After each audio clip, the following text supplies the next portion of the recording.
खुलुमबाय सोरजिदा क्रिएटिभिटियाव बयखौबो बरायनानै लानाय जालायबाय। थारैनो मोनसे लासिं बाथ्रा मिथिनो मोननाय बायदिब्ला दायो आमेरिकानि प्रेसिडेन्ट डनाल्ड ट्राम्पखौ इन्टारनेशनेलि जकार मुंजों बयबो गाबज्रिनो लादों। लोगोसे आमेरिकानि प्रेसिडेन्ट डनाल्ड ट्राम्पखौ दायो इन्टारनेशनेल लासिं खालामनायखौ जों बयबो खौरां बिजोंफोरनि गेजेरजों नुनो मोनगासिनो दं। जाहोना जाहैबाय आमेरिकानि प्रेसिडेन्ट डनाल्ड ट्राम्पआ गुबैयै दायो भारत आरो पाकिस्ताननि गेजेराव जाबाय थानाय जि दावहा, बे दावहाखौ गेजेराव हाबसननानै सावरायलायनाय अदेबानि गोजोन थासारियाव लाबोनायनि थाखाय खामानि मावदों होननानै बिथाङा बुंनानै लादों। अदेबानि मिथिनो मोननाय बायदिब्ला आमेरिकानि प्रेसिडेन्ट डनाल्ड ट्राम्पआ बे बाथ्राखौबो गावनि समाजारि बिजोंनि गेजेरजों बुंथिनानै होदोंमोन बा मेसेजनि गेजेरजों फोरमायनानै होदोंमोन जे थारैनो भारत आरो पाकिस्ताना दायो गोबाव समनि रायज्लायनायनि उनाव गोजोन सावरायनो अदेबानि दावहाखौ दोनथ'लायनो थांखि लानाय जाबाय होननानै बिथाङा गावनो समाजारि बिजोंनि गेजेरजों गिबियाव आपल'ड खालामनानै होग्रोनाय जादोंमोन, अदेबानि पस्ट खालामनानै होग्रोनाय जादोंमोन। जायनि गेजेरजोंनो दायो मुलुगनि बयबो सानदोंमोन जानांगौ आमेरिकानि डनाल्ड ट्राम्पआ बे एसेबां गिदिर इन्डिया आरो पाकिस्ताननि गेजेराव जाबाय थानाय दावहाखौ फोजोबनायनि लामायाव सफैबाय बा फोजोबनायनि लामायाव लाबोबाय होननानै गोबाङानो डनाल्ड ट्राम्पखौ हयथ'बा साबायखरबो जासिदोंमोन।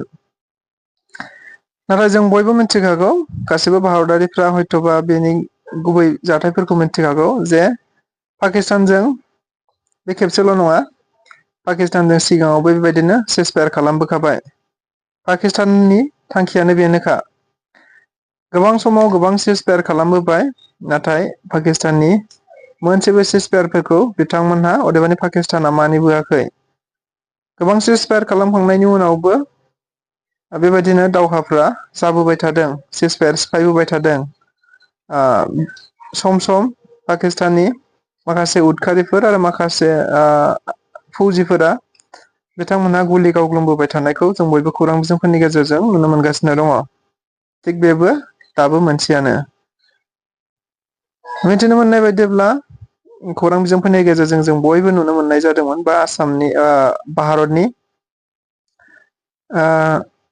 फरेन मिनिस्ट्रि बिथाङाबो मोनसे प्रेस कनफारेन्सनि गेजेरजों बुंथिनानै होदोंमोन, थारैनो भारत आरो पाकिस्ताननि गेजेराव सावरायलायनानै दावहाखौ दोनथ'नाय जाबाय। आरो बे सावरायलायनायखौ गुबैयै सानजौफुनि 3:35 सावरायलायनाय जादोंमोन। गिबि खेब सावरायलायनाय फननि गेजेरजों डाइरेक्टर जेनेरेल डिफेन्स अफिसारफोरजों सावरायलायनाय जादों होनना मिथिनो मोननाय जादों। लोगोसे बे सावरायलायनायाव थांखि लादोंमोन बेलासिनि बा मोनाबिलिनि 5 रिंगानिफ्राय गासैबो रोखोमनि हानि दावहा, अख्रांनि दावहा आरो दैनि दावहा, गासैबो रोखोमनि दावहाखौ दोनथ'नाय जासिगोन होननानै बुंनाय जादोंमोन। नाथाय मिथिनो मोनबाय 2 घन्टा जास्लाबैयावनो पाकिस्ताननि फ्राय गोबां बेबायदिनो गुलि गावग्लुंहरनाय जाबाय होननानै मिथिनो मोनबाय। पान्जाब फारसे, ओरैहाय जम्मु काश्मीर फारसे गावग्लुंहरनाय जाबाय होननानै खौरां बिजोंफोरनि गेजेरजों नुनो मोनबाय। थारैनो बियो पाकिस्ताननिनो खामानिखा, मानोना पाकिस्तानाव उदखारिफोरखौनो फिनाय जाखायो, अदेबानि उदखारिफोरा पाकिस्तानाव गोबां दङ। बेनिखायनो जानो हागौ पाकिस्ताना माब्लाबाबो बेबायदि सिजफायारखौ मानिनो हानाय नङा। मानोना पाकिस्ताना गावसोरनि सुबुंफोरनि सायाव बा गावसिनि नागरिकफोरनि सायाव बिथांमोनहा माब्लाबाबो बेबायदि कन्ट्रल खालामनो हानाय गोहो गैया। जायनि थाखाय दायो सोरबाया माबा मोनसे सानदोंब्लाबो सोरबाया बिनि हेंथायै पाकिस्तानाव खालामखागोनखा। बेबायदिनो जादों दायो। बुंनो थाङोब्ला पाकिस्ताना गुबुन मोनसेजों सावरायगासिनो दङ बा सेसफायार खालामनायनि बाथ्राखौ बुंगासिनो दं, नाथाय गुबुन मोनसेजों हाथियारनि गेजेरजों गावग्लुंगासिनो दङ। जानो हागौ पाकिस्तानाव बेफोरनि थाखायनो गोजोना गैया, सान्थिया गैया। नाथाय पाकिस्ताना जेखि खालामा मानो इन्डियानि डिफेन्स सिस्टेमफोरखौ बिथांमोना डिस्ट्रय खालामनो नाजाबाय थादों। नाथाय पाकिस्ताननि मोनसेबो ड्रन एटेकआनो हक, बेबायदि मिसाइल एटेकआनो हक बा गुबुन गुबुन हाथियारफोरजों बिथांमोना जेखि गाग्लोबनो नाजाया मानो नाथाय पाकिस्ताननि मोनसेबो हाथियारफोरानो दासिमबो भारतनि डिफेन्स सिस्टेमखौ गाग्लोबनो हानाय जायाखै। अदेबानि बे थारैनो इण्डियानिया गोसो जायोब्ला पाकिस्तानाव हाबै हाबै गुलि गावग्लुंहैजोबनो हायो बा अदेबानि पाकिस्तानखौ डिस्ट्रय खालामजोबनो हायो। बेनि माखासे एगजामपोलखौ जोङो थांनाय 7 मेनिखौ बाथ्राखौ नायबानो जायो। बेनि उनाव गोबांथार समाव गोबांथार बेबायदिनो पाकिस्ताननि गेजेराव ड्रननि एटेकजों हक मिसाइल एटेकआनो हक गोबां एटेकफोर खालामबोदों नाथाय बेफोरखौ पाकिस्ताननि डिफेन्स सिस्टेमा मोनसेबो डिस्ट्रय खालामनो हायाखै। माने पाकिस्तानाव बेबायदि डिस्ट्रय बेबायदि प्रटेक्ट खालामनो हानाय जेबो गोहो गैया बेखौनो जोङो फोरमान खालामनो हायो। दायो बाथ्राया जादों डनाल्ड ट्राम्प जायखौ आमेरिकानि गिदिरसिन मोनसे पावारफुलसिन गोहो होननानै बुंनाय जायो। जानो हागौ डनाल्ड ट्राम्पआबो मोनसे क्रेडिट लानो सानदोंमोन। सिगाङाव आमेरिकानि भारत प्रेसिडेन्ट बाराक अबामाया जेरैबायदि पाकिस्ताननि सिङावनो थांनानै लादेनखौ गावथारहैनाय जादोंमोन। थिग बेबायदिनो दायो आमेरिकानिनो प्रेसिडेन्ट डनाल्ड ट्राम्पआबो बे क्रेडिटखौ लानानैनो नबेल प्राइज लानो सानदोंमोन खोमा जानांगौ।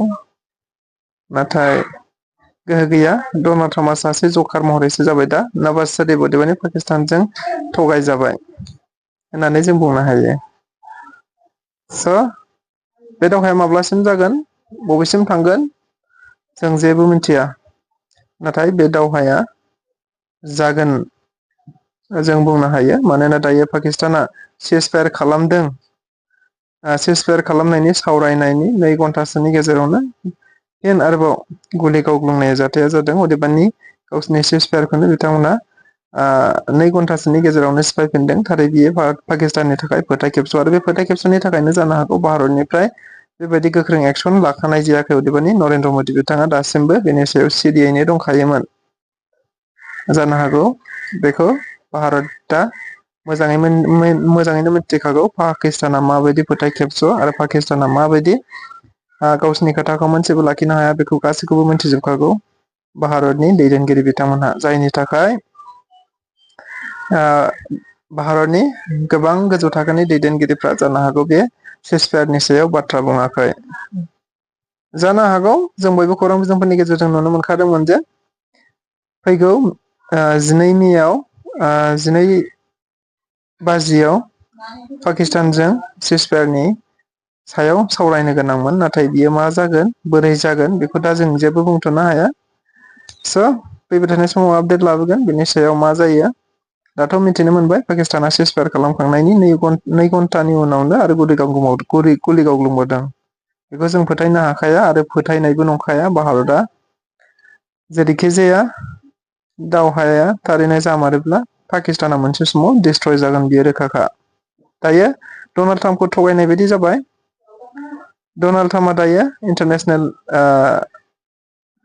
लासिं सिं जादों मानोना गोबां क्रेडिट लादोंमोन बिथाङा हयथ'बा पाकिस्तान आरो इण्डियानि गेजेराव जानाय दावहाखौ गोजोननि फारसे लाबोनाया आंनो बा आमेरिकायानो होननानै बिथाङा क्रेडिट लानो सानदोंमोन नाथाय बिथांनि क्रेडिट लानाया दायो धंस' जानायनि लामायावसै मानोना पाकिस्ताना जेरैबायदि खोथा होनानै भारतजों सावरायनो बा सिज फायार खालामनो आवगायदोंमोन नाथाय बियो दायो डिस्ट्रय जाबाय अदेबानि पाकिस्ताननि बेबायदि सावरायनाया दायो जोबनायनि लामायावखौनो बुंनांसिगोन मानोना पाकिस्ताना फोथाय खेबस' खालामबाय सिज फायार खालामनायखौ बिथांमोनहा फोथाय खेबस' खालामनानै गुलि गावफिनबाय अदेबानि सिज फायार खालामनायखौ बिथांमोनहा फोथायाखै सिज फायार खालामनायखौ बिथांमोनहा मानियाखै बेखौनो बुंनो हायो पाकिस्ताना गावजों गाव गावनि आर्मिफोरनि सायाव गावसोरनि उदखारिफोरनि सायाव बिथांमोनहा कन्ट्रल गैया जायनि थाखाय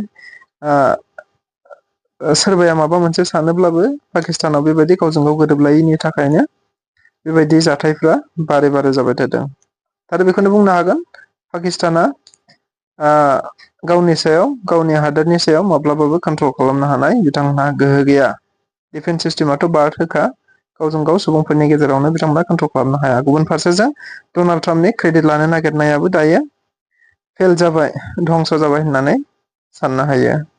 नायनोसै उनाव मा जायो डनाल्ड ट्राम्पआ बेनि सायाव मा एक्सन लायो नुनो मोनगोन।